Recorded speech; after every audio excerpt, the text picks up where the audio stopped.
talking about. They clearly understood that something, from space created Earth, created us. Now, the thing is, what the evidence is alluding to is that this has a lot to do with Saturn, that Saturn somehow has a lot to do with our creation.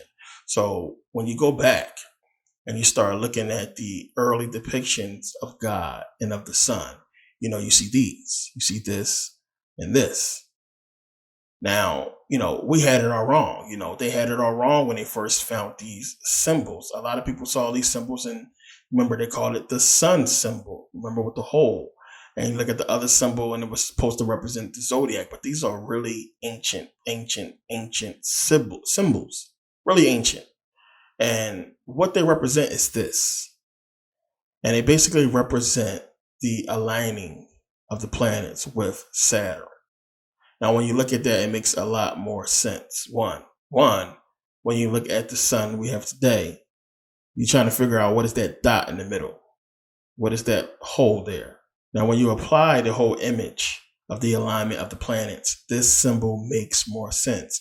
And then when you couple that with the star, with the whole light that it produces, the other symbol makes sense as well.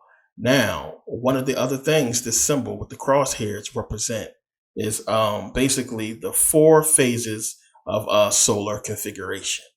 The 4 phases of solar configuration. And these configurations basically is when the alignment is taking place. And when it's basically coming from out of alignment, you will get these solar configurations. Now, understand, we're talking about stuff that we see with the Assyrians, the whole, ancient Mesopotamia. Now, when you look over the Arabian desert, you see this symbol. They still have it down there. Take a look. You see the symbol of this solar configuration. And when you see those carvings, when you see those drawings in the ground, this whole alignment that's talking about this solar alignment, it's something that was documented that you can't overlook. So again, when we start looking into this thing, it's a lot more to Saturn that meets the eye. So now, even when you look at the crescent and star, when you look at this solar configuration that gives us the crescent and star, it makes more sense that it pertains to Saturn and not with the moon and our sun, the sun that we know today. Because one, when you look at Islam, we're talking about the worship of the Kaaba, and they're walking around the Kaaba. The Kaaba is the black square. We know the black square has to do with Saturn. It is unmistakable. So again, what you're going to find, and I'm going through this because what you're going to find, as I said, is a lot of the things that we pertain to the sun we know of today does not equate to that. It is talking about Saturn as a sun. So now, here's the thing. And this is one of the things that will confuse you. And unless you one of them people that really do really deep research and you really question everything. This is why I question everything that they tell us, even the books that I read. I go and do the research and I question the sources. Excuse me. Because you have to.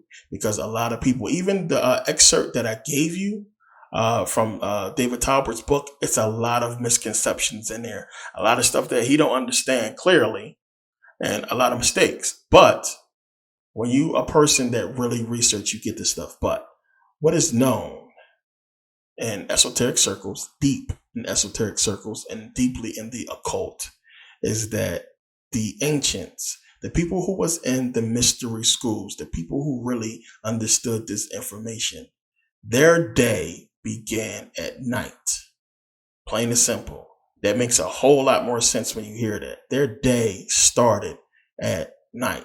There's no way you can catalog and calculate the heavens, that you can, deify the things that they deify, like the moon and the sun. You get what I'm saying now? It makes more sense. Unless you begin your day at night. Because one, the sun that we know today, the sunlight, basically hid everything. The heavens or, space didn't really reveal itself until the sun went down. You start to understand what the Book of the Dead is talking about more, going forth by day. What it's talking about is alluding to the sun going down. We'll get into this a lot more later. But everything basically started to take place when the sun went down and then Saturn was visible. But, it doesn't take away from any of the mythologies, or you can completely understand why the sun that we see in the sky today could be deified. Make no mistake, it's not a mistake that it is deified, because it has the power that it has, as I talked about in the previous video. But when you understand that the ancients, that they begin their day at night, and that Saturn was also a sun, that there was two suns, when you understand this, a lot of things start to open up for you in your research, and things start to make a lot more sense. And you start to see that, wait a minute, a lot of stuff that we ascribe to, the sun we see outside today is really talking about Saturn, and Saturn during the time it was a sun. And that becomes a lot more clear the deeper you go into the ancient world.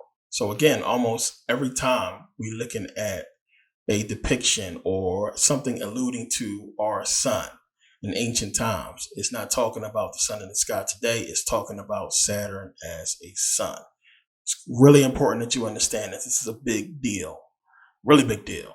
So now when you go back and you look, remember, you have in Judaism, and Judaism is basically the worship of Greek mythology, which is the worship of, basically stealing from Egyptian mythology. But again, when you break down Greek mythology, it's getting into the worship of Kronos, Saturn, still dealing with Saturn. Remember, the Jews, it all goes back to Greek. Remember, as I pointed out in my videos, how the Greeks, Ptolemy II Philadelphia, is how they created Judaism or what have you. Remember, the Old Testament, everything, all parallels from Greek mythology, which deals with Kronos and the worship of Saturn. This is why the Jews have the black square, the black square you see on their head. I know you've seen that before. So you see why the Jews worship on Saturday or Saturn Day.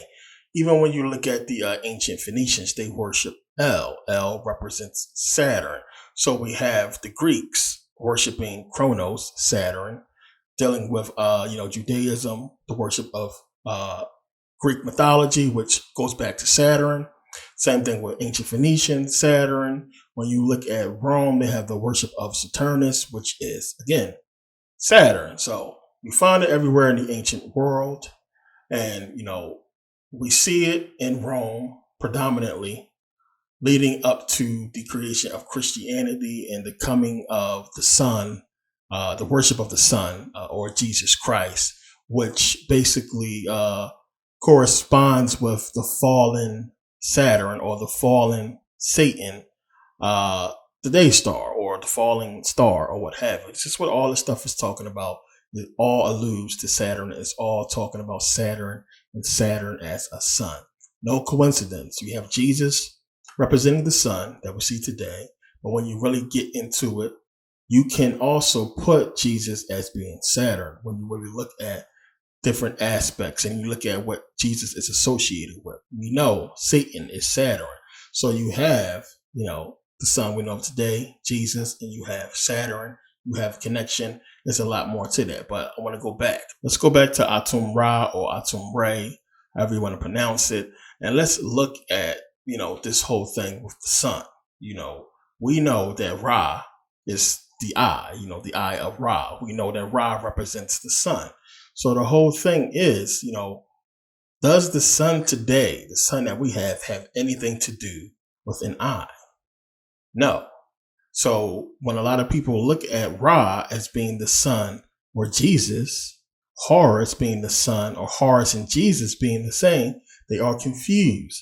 Now, it's not a problem that a lot of people get confused by this. A lot of people make this connection because it's just common sense to put it as the sun we know of today. But when you understand that it's talking about Saturn as a sun, it makes a lot more sense. Does Saturn have an eye? Yes, Saturn has an eye. So we know about Saturn being, having a storm. We know how Saturn, with the shape, how it looks like an eye looking down. When you look at the formation of Saturn, when it's starting to formate or come into formation with the planet Mars and with Venus, again, when you see the crescent shape, the crescent in the star, then look at Lord of the Rings. Let's look at Sauron. Remember, the eye of Sauron represents that shape. You see it as a burning eye, representing Saturn as a sun. Remember, Saturn, the Lord of the Rings. And this is where the stuff is going to. So we can see clearly that the eye is representing Saturn. And this is what it's trying to tell you. It's trying to tell you that it's representing the eye, that it's talking about Saturn and not the sun we know of today. A lot of people won't make that connection. And a lot of us, I remember when I first, start getting into this information, the same thing. I had in the back of my head, well, Saturn as a sun, it does make more sense. But it's really hard to go there with Saturn as the sun. But it all makes more sense than the sun we know of today being this eye. So when the ancients looked up at Saturn before the formation, they saw this. They saw Saturn as the eye. They seen Venus. They seen Mars. And we know that the ancient Egyptians love to connect the dots. They love to draw things out of the stars or what have you. So the ancient world, again, was about Saturn, and Saturn as a sun. Now, I talked about in Saturn and Satan part 1 about Saturn being in the Bible. When you read Acts 7:43, it says, "Yea, ye took up the tabernacle of Moloch, and the star of your god Remphian, figures which ye made to worship them, and I will carry you away beyond Babylon." Now, did we not just look at Babylon or ancient Mesopotamia, Assyria, and see these symbols and see that they worship Saturn?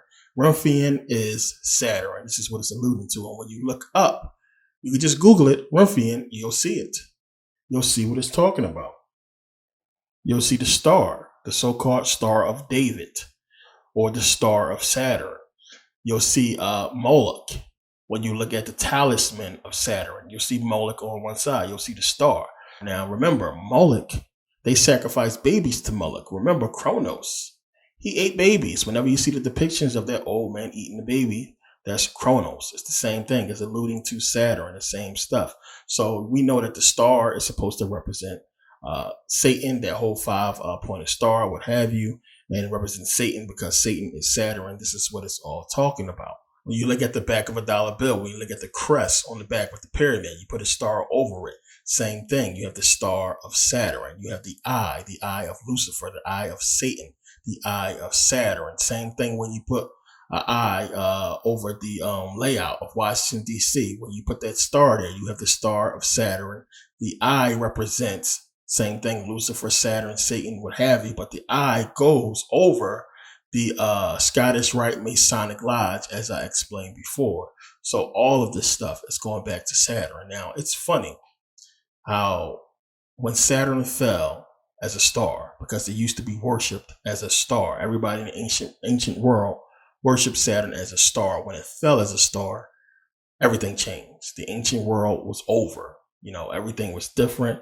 And you have basically African people being conquered. The people who was in power was overthrown, was taken over when Saturn fell as a star. That's something really important to think about. So as Black people, we got to look at the fall of Saturn as a sun and look at how Christianity came into play, how modern day religion came into play, and the fall of our, rulership came into play after Saturn fell. There's something you really got to think about. Saturn was called the Black Sun, the Black Star. And everybody deeply that's in esoteric studies gets into this, black and white.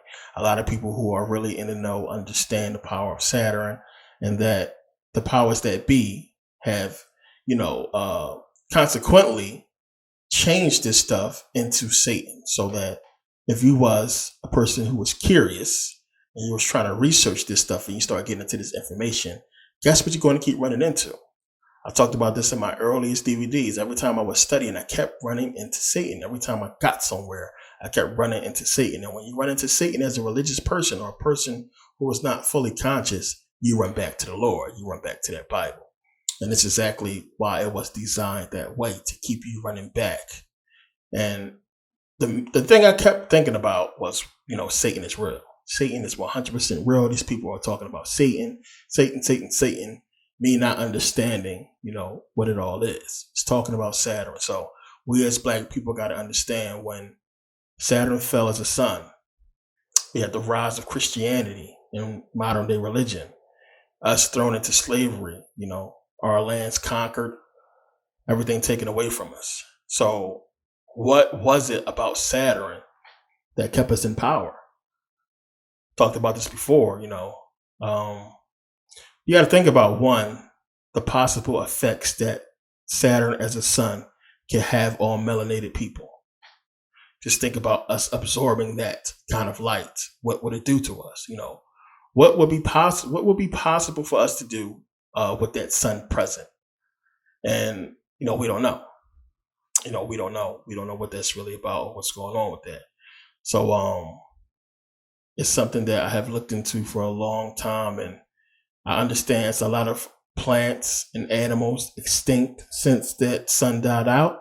There's a lot of things that's not around no more, a lot of things that do not grow because of that sun, you know, being gone. So these are things that I look into because everything changed. The whole entire world changed. You know, the ancient world was done away, and you had the rise of European power and the takeover of the Europeans when Saturn fell as a sun. Now you got to pay attention to who is good and who is bad. So when you start digging into Saturn and it's alluding to all the satanic stuff, but then when you realize that, you know, the Europeans came up with Christianity and these religions that they supposedly worship, but behind closed door in secret, the esoteric meaning, the hidden meaning, the parable of what they're researching and worshiping alludes to Saturn. But Saturn as a sun, or Saturn as the way it is now. Now it comes into play. It starts to make a lot more sense when you see the worship of Saturn now, the way it is now. What is Saturn doing now? Think about that. Saturn is broadcasting time, as I talked about. You know, distorting this reality. They are celebrating it. Look at how, as I talked about before, all of these corporations have that Saturn logo. They are celebrating the Saturn now because the Saturn that we see today with the rings represents the destruction of us. It represents their power. It represents the fall of the ancient world and the rise of European power. Plain and simple. This is why they worship it. This is why they use it. Now today, there's still a lot going on with Saturn.